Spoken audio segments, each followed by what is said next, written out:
Hey there, friends.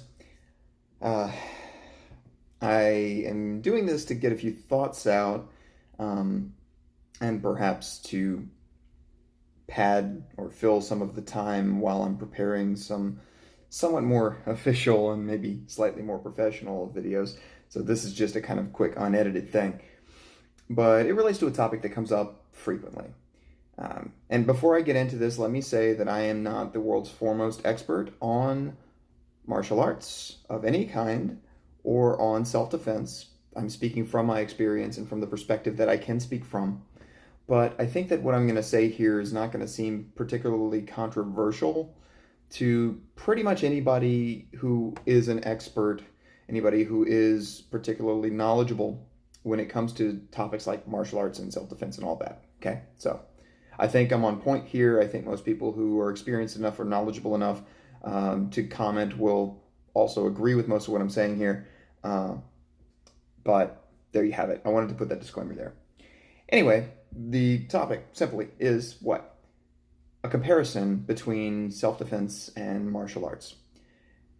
There's a sort of perception out there, perhaps a misperception, among many people in the general public, if they haven't trained in particular, that a martial art will necessarily make you a better fighter or make you a better defender of your loved ones or of yourself, and that there is a tremendous amount of overlap between these two things, between doing martial arts, if you want to put it in a box, and practicing self-defense or engaging in self-defense in some capacity.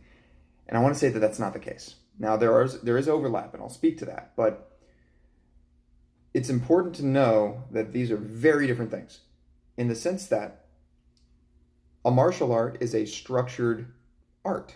It is, in some way, a formalized system that has rules to it, that has a certain library of techniques or principles of some kind. Maybe it doesn't have formalized techniques, but I would argue that it at least has to have certain principles that guide it, that govern the general activities of people who are practicing that art. Otherwise, how do you even define it? How do you determine that this is that art or it isn't? Well, there are going to be certain characteristics, and those characteristics often show up as certain ways that you move or certain ways that you act under certain conditions in certain situations. Okay? So whether it's something very overt like boxing where you have certain kinds of footwork and the fact that you're throwing punches the whole time that define it as boxing versus, well, say judo, which is my most active martial art at the moment, where you're trying to grapple with people, you're trying to control people's bodies. And in judo, there is a formal official list of throws. There's a formal list of submission techniques to use on the ground when you're choking somebody or putting them in an armbar, that sort of thing, or any of a variety of things. There are also guiding principles in judo. So there are principles of how to manipulate somebody's balance, how you want to be in a certain type of position or have a certain kind of dominance or sort of controlling grip before you initiate certain throws or certain techniques. Most techniques, in fact. It's sort of a central guiding set of principles that you are trying to follow. So you have all of that in a martial art, I would argue. Self-defense is just an act. It is, or if not an act, it is a goal, right? When you're engaging in self-defense, you're simply trying to protect yourself. And what that looks like is going to vary depending on the circumstances. It's not something that you can put into a curriculum. Now, that may be something some people disagree with, particularly because there are countless self-defense classes out there, programs, just all manner of formal kind of in a box with a pretty bow, like here's the beginning, here's the end, here's your list of techniques, self-defense things that are out there. You're going to encounter a lot of those. In fact, I taught one for a little while. Back in 2012, I spent a few months actually teaching. For a semester, I taught a self-defense class at a university. And I have been involved in self-defense demonstrations outside of that. So am I a hypocrite? In a way, maybe you could almost say I am. But here's the thing. I'm not saying that there isn't some value to those classes, but I do think it's a mistake to think that self-defense is a thing you can teach. It's a thing that happens, that you try to do by applying what you've been taught, but it doesn't really fit, in my opinion, into this formalized box. So, with that said, let me say this. Martial arts can absolutely help with self-defense, but they are not inherently self-defense all the time. There are certain arts that might lend themselves more to practical application in the street, and I can certainly speak to some of those. For example, and yes, I'm biased, big disclaimer, judo has certain principles that are great. If you can grossly manipulate somebody's body as they're trying to push you around, you can keep your balance better than another person, that's a good thing. If you can turn them a certain way or get them to kind of tip over, put them on your hip and chuck them over, well, now you're hitting them with the ground. That can do a lot of damage, and it doesn't require the kind of fine motor coordination necessarily that some of these very specific techniques out there will require you to do. Well, you intercept the fist in this exact way at this exact angle, and then you turn the wrist just so, and then you turn off this many degrees, and you fold the wrist over, and you time this, and then if everything comes into play exactly right, if all of the stars align just perfectly, then that person might flip over and go down, and you've won the fight in one move. Fights don't happen that way. Yes, you can find a few examples of people who got super lucky, or examples where one person was maybe attacked by somebody else, and this person was just so much more skilled that it didn't really matter. Like the other person was so not a threat that this person was able to do something that otherwise would be very risky.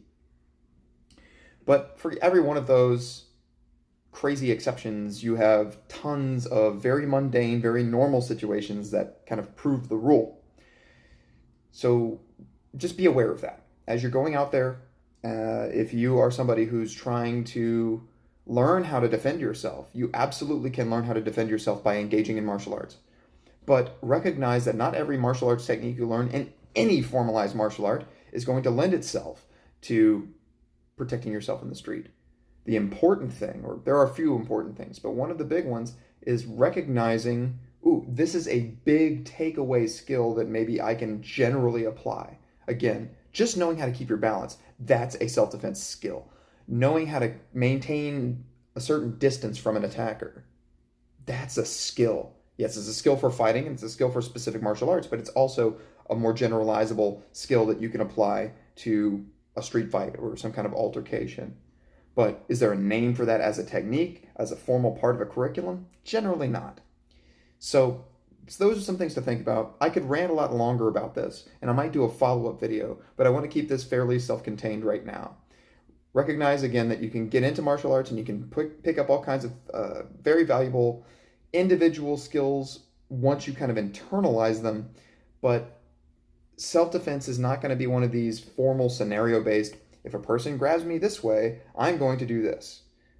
That's probably the wrong way to approach self-defense, with maybe some exceptions, and really getting a good sense of just handling pressure, handling body position, handling your distance, your balance, and very big kinds of overall gross motor skills that can then be translated into a number of different martial arts and a number of different scenarios. Those are the kinds of things that probably, especially early on, I think will bear the most fruit for you and might protect you the best if, heaven forbid, you end up in some sort of a dangerous situation. I can talk more about this in the future, and so I might. We'll see. But there it is.